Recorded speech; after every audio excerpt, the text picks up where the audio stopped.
Hi, and thanks very much for joining me. I'm Dean, this is Woodwork Journey, and today it's just going to be a quick vlog. I've got a few things to talk about. We've got what I've been up to recently, because it's been a couple of weeks since my last video, so I thought I'd just let you know what's been going on there and why I haven't done anything sort of overly special of late. I've also got a couple of things that I'm thinking about doing, wood dependent, and we'll see what goes on with that one. And then right at the end, because I know there's a bunch of you that don't want to hear about it, I'll probably give you or just talk a little bit about the fibromyalgia and what have you that's been that I've been having a challenge with over the last couple of weeks, and I'll talk about that right at the end. Anyway, let's get stuck into things, shall we?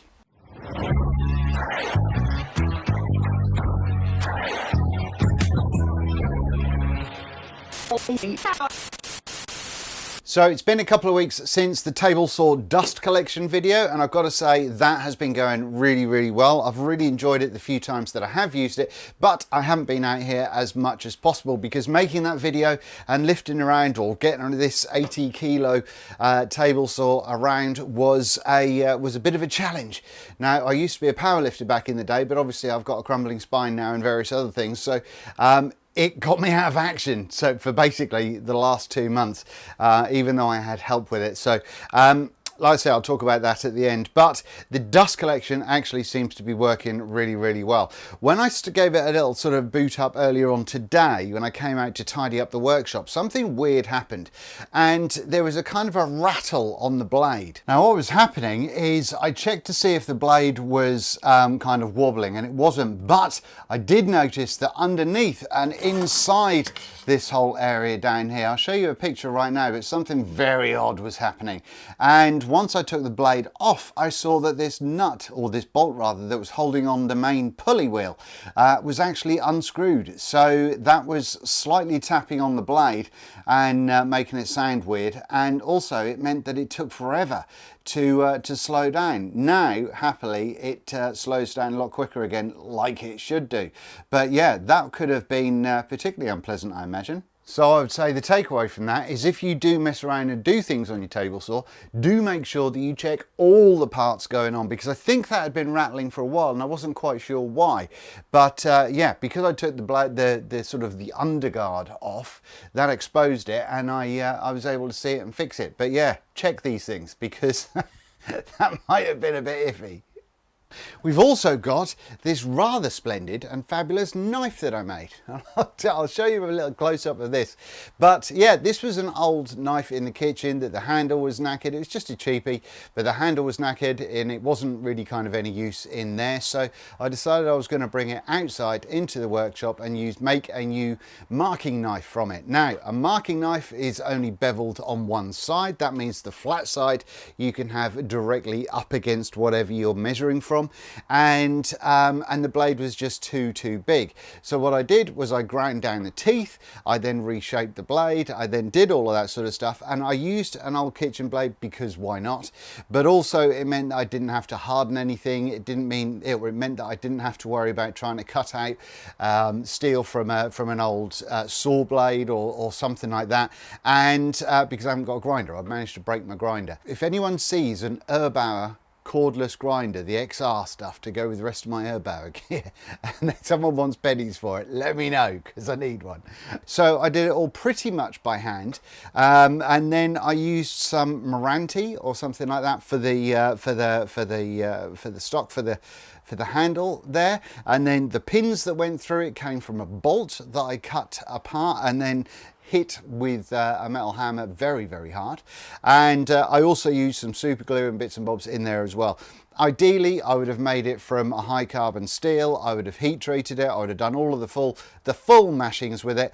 And then, you know, I would have used like brass inserts or something like that and annealed everything, and it would have been lovely. But to be honest with you, I didn't have the time to do it, and I thought this was a quick little project. Now, I didn't make a video about it purely because I thought that that's the sort of thing that YouTube doesn't like. So I didn't want to sort of make too much of a hoo-ha about it. I think I put something on my Instagram, maybe on my Instagram stories about it. I can't remember, but yeah, it was fairly straightforward. Essentially, you just reshape it by hand. It's logical. It's logical, and then wang on some bits bits for the handle, shape it all up, jobs are good. And that's how that worked. Previously, over here on the leg of my bench that I made this idea for a leg vise, because when I was just putting things together, I thought I was a genius for coming up with something that didn't need to go through the leg. It was super easy to make, and I think I even made a short sort of video showing off as the first video on the channel.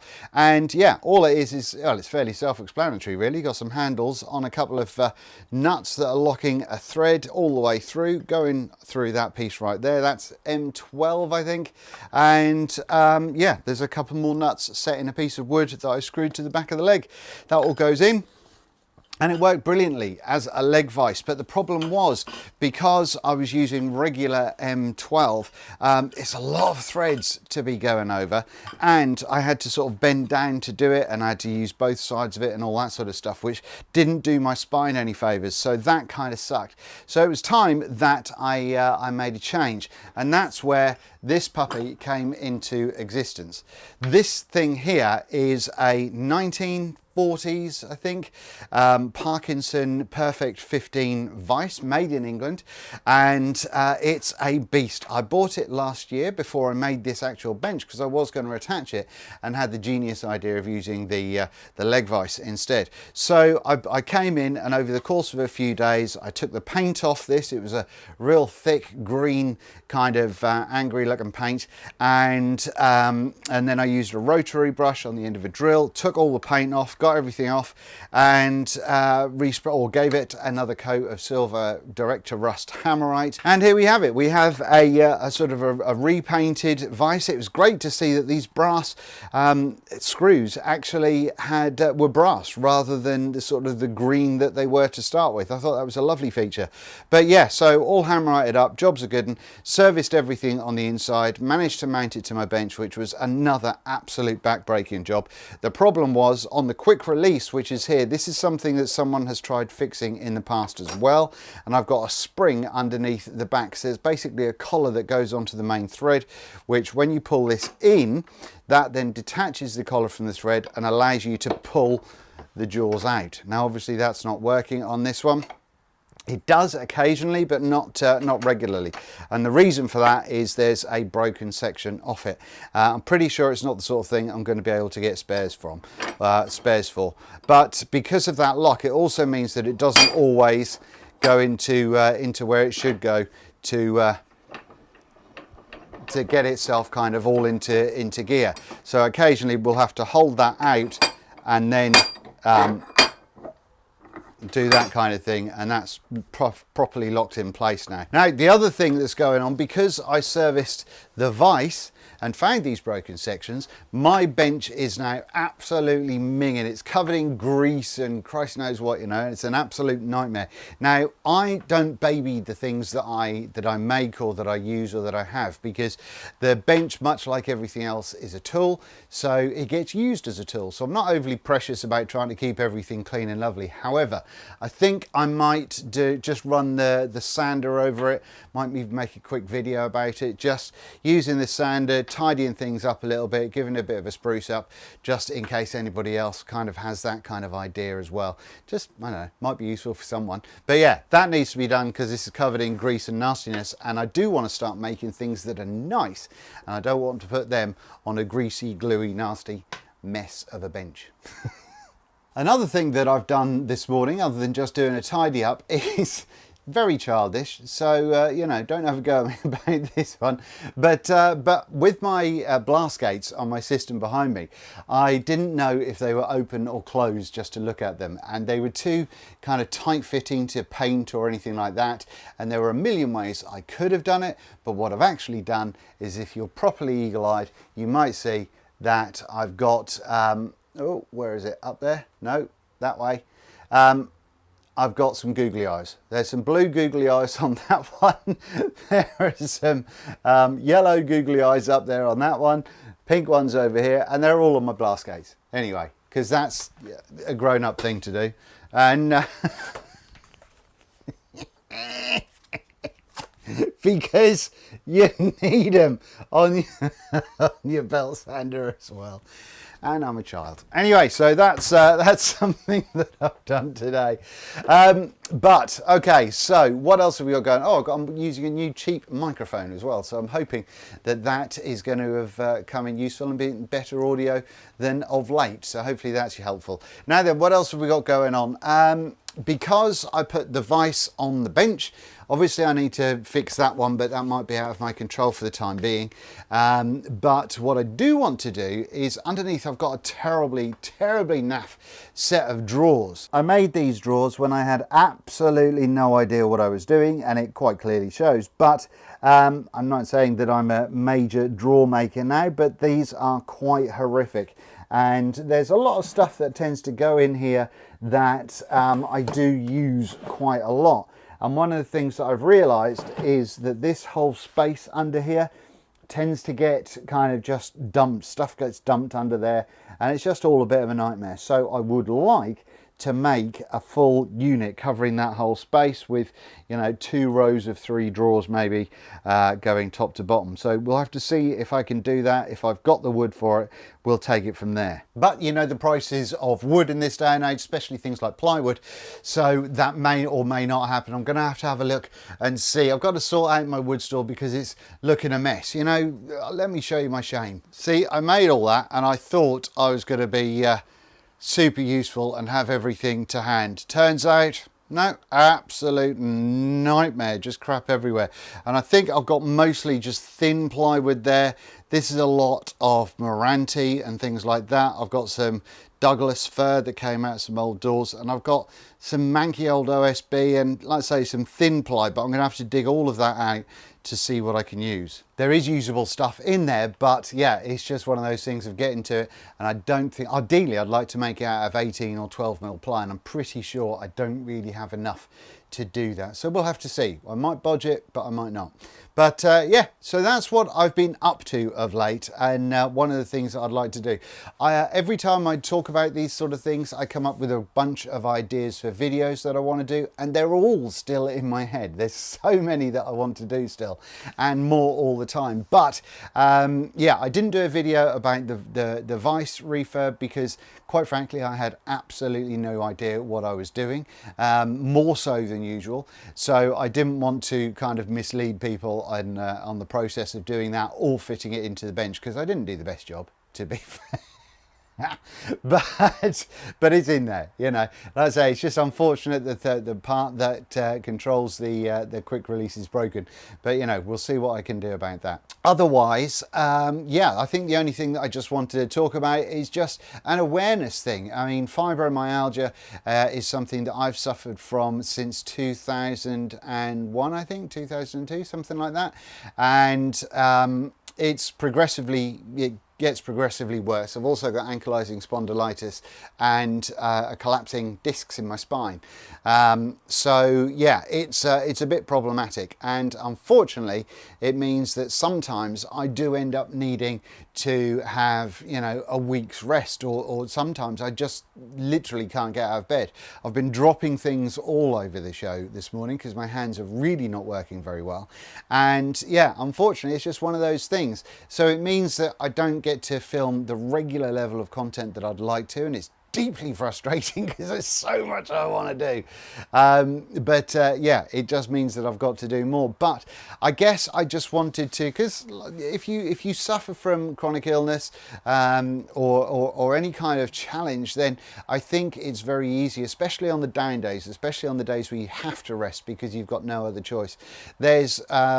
There's always a kind of an internal battle that goes on with regards to, you know, I feel like I should be doing more, I should be contributing more, I'm just a hassle on other people, this, that and the other. But once you start allowing your illness to define who you are and give up and give into it, then, you know, that says a lot about your character, which is very, very sad. What, in my opinion, you need to do if you're suffering from something like this is, you know, you have to push forward. When you have a positive day, you try and do what you can. And when you have a bad day, when you're in bed, you know, sit on YouTube, try and watch a YouTube video or two and learn learn a new skill. Try and, if you're lucky enough to have something like an iPad, try and learn something like, 3D software or something that will help you in your planning of your woodwork. Look at other tools. Watch videos about how tools are used. Look for ways that you can make your life a little bit easier. I've said before, I've got quite a small walkway between everything in my workshop, just because I fall over a lot, and having things on either side means that I've got stuff that I can hold myself up with. And so, yeah, not to sort of drone on too much, but I strongly believe it's how you deal with these challenges that defines who you are, not those challenges that define who you are. Does that make sense? And so it's not possible, sometimes for weeks, sometimes for months on end, to do anything. And then, sometimes you can have a day where you've got a bit more movement, or you're in a little bit less pain, or something can happen. Or even when you are, when I'm having a bad day, I still will try and achieve something. Now, in some cases, it means that I can manage to have a shower. A lot of times it doesn't. In some cases, it means that I can learn something on the YouTubes, which is great. Sometimes it means that I can lay in bed and edit a video. Sometimes it means that I can just sit there and try and relax and focus my mind into stuff, into ideas, into things that I want to sort of create or move towards, or how I can make my journey within the workshop a little bit easier. And having that quiet time with some quiet music playing, laying on a flat surface, just means that I can zone out and really think about things. It's not real meditation, I don't think, but it is just something that helps clear your ideas and stops the chaos in your brain. And so it starts helping you feel like you're more productive. I don't know if that was a jumbled mess, but the brain fog is hard today. It's in there good. But yeah, I just wanted to kind of share that with you, because I firmly believe that, yes, there are a lot of challenges that we face, but it's, like I said, it's not that challenge that defines us, it's how we deal with it that defines us.